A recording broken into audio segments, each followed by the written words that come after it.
Jā, man būs aktuālais tāds ievads par gaisa kvalitāti telpās. Šajā gadījumā mēs centīšos fokusēties vairāk uz skolām. Ir pieredze un praksē, protams, mēs vairāk strādājam ar birojiem, rūpniecisko vidi, bet skolas arī ir, teiksim tā, tāds birojs vien ir, vai ne, un darba vide skolniekam un skolotājam. Jā, gatavojot šo arī tēmu, apkopojot aktuālo, tieši Facebook ziņu plūsmā parādījās fantastiska, brīnišķīga skrejlapa no 1930. gada ar saukli svaigu gaisu arī vismazākajiem. Un šeit tā varbūt nevar redzēt, bet jums būs interesi, jūs varēsiet sameklēt. Piemēram, šajā attēlā mēs varam, varbūt nedaudz naivi, bet veselība ieplūst pa logu vaļēju, ja, tāds sauklis. Piemēram, tas, kas arī brīnišķīgi man šķita šeit, ir par to, ka bez āra gaisa nevar būt veselība, ja, un tad tas var veicināt nogurumu, koncentrēšanās spējas zudumu, un tur arī stāsts par infekcijām. Tajā laikā tas, protams, bija aktuāli tuberkuloze, bet mēs visi esam piedzīvojuši Covid, tā kā infekcijas neatkāpjās. Bet burvīgs atgādinājums par to, kas vajag gaisa kvalitāte, ka gaisa kvalitāte nav nekas jauns, ja? Tas ir labi zināms vai labi aizmirst vecs un tehnoloģijas un pētījumu pieredze mums vienkārši ļauj vairāk izzināt un arī saprast, ko vajag savest kārtībā un kā mēs to varam izdarīt. Un tāpēc tāds ieskats par gaisa kvalitāti vispār, par ietekmi uz skolotājiem, skolniekiem, par produktivitāti un veselību runājot. Daži pētījumu dati ar fokusu uz CO2 vairāk, jo tas arī tiek tagad skolās monitorēts un skatīts. Un svarīgākās atziņas vai secinājumi par to. Bet pirms es sāku runāt un akcentēt tos svarīgākos rādītājus, ja mēs runājam par gaisa kvalitāti, tad šeit es gribēju atgādināt, kad ir, manuprāt, ļoti labs materiāls apkopots vadlīnijās par skolu vidi, un tur arī Veselības inspekcijas gaisa kvalitātes pašnovērtējuma anketa, kur ir paskaidrojumi, praktiski piemēri, sīkāk var apskatīties un to izmantot kā rīku. Tad viss, kas ir apkārtējā vidē, būs arī iekštelpās, protams, ar ventilācijas sistēmu palīdzību, ar filtrēšanu, ar dezinfekciju. Mēs varam šo to no vidas faktoriem novērst, bet protams, ne pilnībā. Un arī iekštelpa gaisa aktivitātes, iekštelpa aktivitātes, kā mūsu darbība, mūsu cilvēka metabolisma, gala produkti, arī apdares materiāli un mēbeles un būvniecības materiālu emisijas var radīt šo te dažādu ķīmisko vielu piesārņojumu. Un, ja mēs runājam par ekspozīciju, par ietekmi uz veselību, tad svarīgi, protams, kā mēs to uzņemam. Un, ja mēs runājam par gaisu, tad tas ir ieelpojot. Un te ir ļoti svarīgi, protams, arī tādi faktori kā dzimums, kā vecums, kā fiziskā aktivitāte, laiks iedarbības, temperatūra, spiediens, ķermeņa masa, kaut kāda ieraduma smēķēšana, arī individuālas īpatnības kā slimības, varbūt, kas mums ir hroniskās, ja, kas var sāsināties. Un šīs te koncentrācijas, kā jau es teicu. Tad par tādu vispārējā ietekmi, ja mēs neejam sīkāk par katru faktoru, tad, protams, kad pasliktinās pašsajūta, tad varam just nogurumu, koncentrēšanās spēju, zudumu, miegainību, sausu ādu, aizlikt degunu, kakla, rīkles, kairinājumu. Un šie simptomi ir nespecifiski, jo tas arī var būt no kaut kā cita, nevis no gaisa kvalitātes. Tas var būt arī no tā, ka mums ir, slikti ergonomiskie apstākļi, mēs nepareizi sēžam, tāpēc mums galvas sāp, jo ir asinsvadi tur nospiesti, ja, vai kaut kādi muskuļu saspringzinājumi. Varbūt mums ir kāds kontakta dermatīts, un tas nav saistīts ar gaisu, ja, tāpēc mums ir sausa āda un vēl viss cits. Tāpēc tie ir nespecifiskie. Tie varbūt arī nav daudz kā cita. Bet ja mēs tomēr to gaisa kvalitāti varam subjektīvi novērtēt, ka kaut kas nav kārtībā, ja, tad mēs arī varam mērīt, skatīties un indikatīvi atrast iespējams šo cēloni, kas saistīts ar gaisu.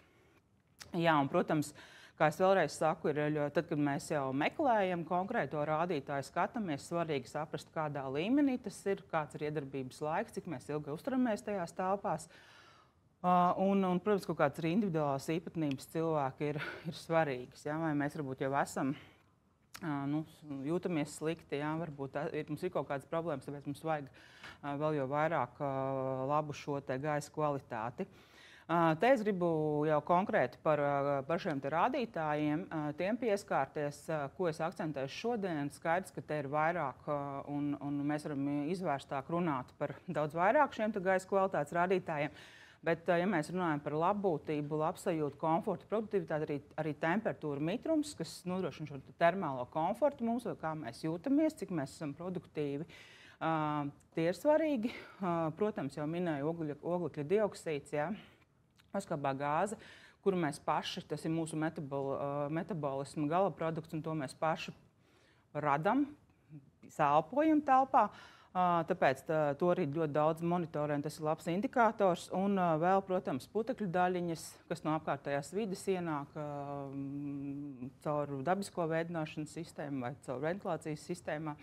Ja tās netiek apkoptas pienācīgi, protams, arī atkarīgs, kurā vietā mēs atrodamies lokalizācijā ēkai. Un gaistošie savienojumi, ja, tā skaitā aldehīdi, kas gan no dezinfekcijas līdzekļiem, no apdares materiāliem, no mūsu personīgās higienas produktiem un tā tālāk. Un bioloģiskie faktori, šie paši mikroorganismi, vīrusi, arī pelējums, sēnītes, sporas. Jā, par temperatūru tikai īsumā. Tad parasti runa ir par paaugstinātu temperatūru, ja mēs par skolu vidi runājam. Skaits pēc noteikumiem nevarētu minimālā ir plus 18 grādi, bet, ja mēs runājam par skolām, tad droši vien tādas situācijas ir gaužām reti. Vairāk mēs varētu runāt par paaugstinātu, un te gribētu teikt par produktivitāti un darba efektivitāti, tā samazinās virs 25. Ja? Un optimāli pētījumos norāda 22, ja? Īpaši pie uzdevumu testu veikšanas eksāmenos, ja? Tad arī šī paaugstinātā temperatūra rada negatīvu ietekmi uz produktivitāti un koncentrēšanās spējām. Par mitrumu līdzīgi parasti problēma ir sausa, īpaši sezonāli. Un zem 30, protams, būs šīs acu kairinājumi, sausa āda, jā, arī kakla niezēšana un arī ļoti tāda izžūšana, kas arī savukārt var veicināt uzņemšanu pret infekcijām. Tad aizsardzības spējas ir samazinātas. Paaugstināta ir varbūt retāk, bet tas ir aktuāli savukārt atkal saistībā ar pelējumu rašanos uz virsmām, jo mitrs un silts, ja, un tad šīs sporas tur ļoti labi attīstās un var radīt paaugstinātu risku šo sporu koncentrācijai gaisā, kas savukārt var radīt sensibilizāciju, ja mēs varam kļūt jūtīgāki un īpaši alerģiskiem bērniem vai cilvēkiem, arī pedagogiem, darbiniekiem, tas var būt aktuāli. Tātad unikāls indikators gaisa kvalitātei oglekļa dioksīds, un lai kā mums varbūt ir jau, mēs esam daudz dzirdējuši, un cik var par to varbūt runāt, kādam šķiet, bet tas tiešām ir unikāls, jo diezgan lēts pieejams, un arī tagad monitoringa stācijas skolās ir. Bieži vien jautājums, ko ar tiem rezultātiem darīt, to arī darīt, analizēt un skatīties pīķus, lai saprastu, kas ir tie galvenie cēloņi šim te oglekļa dioksīda līmenim. Skolās tas rekomendējamais līmenis ir vispār publiskās ēkās nevajadzētu pārsniegt 1000 ppm vai miljonās daļiņas šīs te vienības gaisā CO2, bet tas, kas varētu būt skolās arī slikti veidinātās, tas var būt pat pārsniegt pat 3000 ppm, un tas jau ir ļoti, ļoti tāds, teiksim tā, kritisks rādītājs, un par to mēs nedaudz sīkāk parunāsim. Jo koncentrēšanās spēju samazinājums, kognitīvo funkciju pavājināšanās, ja mēs nevaram mācīties, nevaram uztvert kaut kādus kompleksus jēdzienus, ja mēs nogurstam, miegainība un viss pārējais. Un šeit tieši akcentēju šos kognitīvos domāšanas procesus. Tie ir kavēti, ja pat pārsniedz 1000 ppm. Un arī uzvedības traucējumi var būt, un es minēju, ka 1000 ir tas rekomendējamais, bet arī pētījumos par skolām būtībā iesaka sasniegt šo līmeni 800. Te mēs, protams, varam parunāt par cik tas ir energoefektīvi un cik tas ir ilgtspējīgi, bet es ticu, ka ir metodas un veidi, kad to var arī tehniski mēģināt atrisināt. Un te ir viens burvīgs, manuprāt, Rīgas domas izglītības kultūras sporta departamenta sagatavots materiāls, arī kas parāda, ka ventilācijas apjoms uz vienu cilvēku litru sekundē, jo tas ir lielāks, jo tā CO2, protams, līmenis ir labāks. Un te arī tiek norādīts, ka pārsniedzot tos 2500 ppm, arī šie uztveršanas, izzināšanas procesi, uzmanības koncentrēšanās ir apgrūtināta un samazināta. Un, protams, arī slimošanas, prombūtnes, un arī tur mēs varam rēķināt ekonomisko izdevīgumu un ietekmi. Un šeit ir arī tas vienkārši, kas parādās ciparos no pētījumiem. Kādam interesi varēs pastīties sīkāk. Tas ir, protams, angliski, bet te arī var redzēt šīs aktivitātes, kas saistīts ar lēmumu pieņemšanu. Un, ja mums ir virs tiem 2500, tad, protams, mēs esam tajā riska vai sarkanajā zonā, kad šīs lēmumu pieņemšanas spējas ir ļoti, ļoti samazinātas. Un te ir konkrēti cipari no tā paša pētījuma, kad īstenībā pat ap 1000 ppm šī lēmuma pieņemšana var samazināties pat par 23%. Protams, tas no individuāli no individa ir varēja, bet būtībā, tāpēc es teicu par tiem 800, lai šajā pētījumā bija konkrēti 9000 ppm, ir tāds drošais, kur nebūs nekāda. Bet mēs varam arī veikt šos pētījumus Latvijā un paskatīties, kā mums tas izskatās. Bet un te ir vēl sīkāk par skolām, par skolniekiem. Un te ir konkrēti uz gaisa pieplūdes apjomu. Ja to palielina divreiz, tad pieņemsim šī lēmuma pieņemšana, šis sniegums, tieši snieguma ātrums, uzdevuma risināšanas ātrums var pieaugt par 15%. Ja mēs divreiz palielinām šo gaisa apmaiņu, tad matemātikas un valodu testu nokārtošana arī tas procents var pieaugt par 15%. Tie neizkrutušie studenti par 15% viņi tomēr nokārto. Tad vairāk tie studenti. Un par prombūtnes slimošanas dēļ arī ja šis gaisa pieplūdes apjoms dubultojas, tad arī tā slimošana par 8% var samazināties. Tad arī būtisks moments. Un šeit ir tāds daudzu pētījumu apkopojums rakstā, kur ir pētījumi pat no 1970. gada. Un tas jau, ko es minēju, ka tām kognitīvām spējām, ka tās var samazināties pat par 15%, kā jau es minēju, pat zem tiem 1000 ppm, šajā gadījumā 945 ppm vai 900 vienalga ppm. Un līdz ko tas pieaug, sasniedz 1400, tad šīs kognitīvās spējas samazinās pat uz pusi. Un tas ir būtiski. Mēs redzēsim skolas rādījumus, un tad varēsiet redzēt, ka ka mēs esam, man liekas, bieži vien tajā sarkanajā zonā vai oranžajā. Tad te ir viens pētījums, ko mēs veicām ar studentiem savās telpās. Un atkal telpas lielums un studentu skaits spēlē nozīmi, un tas ir pie mitruma var būt mazāk, pie temperatūras nodarbības vidū mēs pārsniedzam 25 grādus, un CO2 līmenis atkarībā no cilvēku skaita un telpas lieluma. Mazākajā telpā vairāku skaitu cilvēku, pat pēc 10 minūtēm mēs sasniedzam 1000 ppm nodarbībā, un lielākajā telpā atkarībā no cilvēku skaita mēs sasniedzam vai pēc 20 vai 50 minūtēm. Principā nodarbību mēs normāli nevaram novadīt. Un tie 1000 ppm ir pārsniegti. Jāatzīst, ka tajās telpās mums bija tikai dabiskā ventilācijas sistēma. Mēs tikai ar dabisko veidināšanu. Kurpnieki bez kurpēm, mums nav mehāniskās veids, un tā ir burvība nomājot telpas, ja, ka tu arī nevar varbūt to risināt tik veiksmīgi.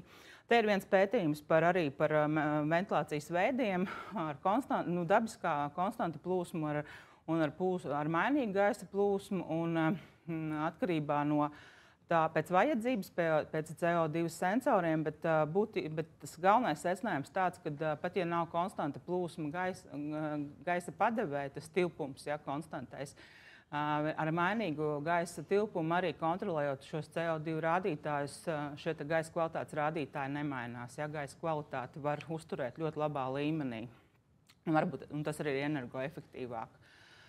Jā, te arī tas pats par gaisa apmaiņas, gaisa pieplūdes apjomu, litrus sekundē uz bērnu. Ja, arī, ja tas palielinās 2 reizes un vairāk, tad arī par 70% var veiksmīgāk iegūt šos uzdevumu izpildes ātrumu, uzlabot un arī, protams, samazinās CO2 līmenis. Jā, līdz ar CO2 vai visi citi gaisā esošie piesārņotāji paaugstinās, un tas ir gaistošie savienojumi. Tas ir arī tas, kas var papildus radīt šos nespecifiskos riskus, kā galvas sāpes, reibuņi, nespēja koncentrēties. Tā kā CO2 kopā ar visu citu var radīt šo blakus efektu uz produktivitātes samazināšanos. Aldehīdi ļoti daudz tika izmantoti dezinficējot, īpaši Covid laikā virsmas. Nebija nepieciešams, jo aldehīdi ir alerģija izraisoši. Tad pilnīgi pietika ar spirta tipa šiem maisējumiem. Tad arī, ja pērk skolās kaut ko dezinficējošu, nav obligāti jābūt aldehīdiem sastāvā. Jo ņemot vērā, ka bērni jutīgāki, tad tas var būt risks uz emisijām. Un te arī piemērs par to, ka emisijas tiek kontrolētas vai regulētas arī noteikumos. Tad arī iepirkumos vajag skatīties. Un, ja, protams, ja mēs nevaram iztikt bez šiem materiāliem, tad jāatcerās hiperventilācijas. Tas princips, ka mēs vismaz nedēļu kaut kādā īpaši aktīvā ventilācijas sistēmu darbinot, tomēr to gaisu tā forsēti šīs emisijas samazinām. Ja? Viņš tā kā izgaro un mēs viņus izvadam. Ideāli tas ir kaut kādās citās telpās, kur bērni tajā brīdī neatrodās. Tad kopā ar gaistošiem arī daļiņas var būt no apkārtējās vidas, no ventilācijas sistēmas. Tā nav apkopta, un tad izmēri daļiņām spēlē lomu šiem putekļiem, jo mazākas PM, tās saucamās cietās vielu daļiņas, jo dziļāk elpošanas sistēmā. Skaidrs, ka koncentrācija un daļiņu skaitama masai un ķīmiskam sastāvam ir ļoti liela nozīme. Jo dziļāk jo mazāks, jo dziļāk mēs tās uzņemsim, un arī tad, protams, lielākās arī var izsaukt klepošanu, šķaudīšanu un šo augšējo elpceļu kairinājumu. Plus vēl, ka daļiņas ir, jo mazākas, tās ilgstošāk ir gaisā, bet arī runājot, klepojot, šķaudot, nedarot to pareizi, ja, vai kaut kādā apģērbā vai elkonī, kā mēs bērnus parasti mācam, tie tomēr nonāk gaisā, arī runājot spilienu, iekāp pilienu veidā, un uz putekļiem tie ļoti labi jūtās. Ja. Kādu laiku vēl dzīvo un uzturās vidē, un mēs atkal varam ieelpot. Tas vienkārši pēc izmēriem, kā mēs tos varam iedalīt, un tad jūs varat redzēt, ka sīkākās nonāk arī dziļāk, un arī asinsritē var nonākt un piedalīties. Asins cirkulācijā bojāt sirds asinsvadu sistēmu, un arī tāpēc mums var būt šie blakus efekti, kas nav saistīti ar elpošanas sistēmu. Jā. Protams, mitrā uzkopšana, ja mēs par higiēnu runājam, ir tāds efektīvs ventilācijas sistēmas, regulārs tīrīšanas un apkops.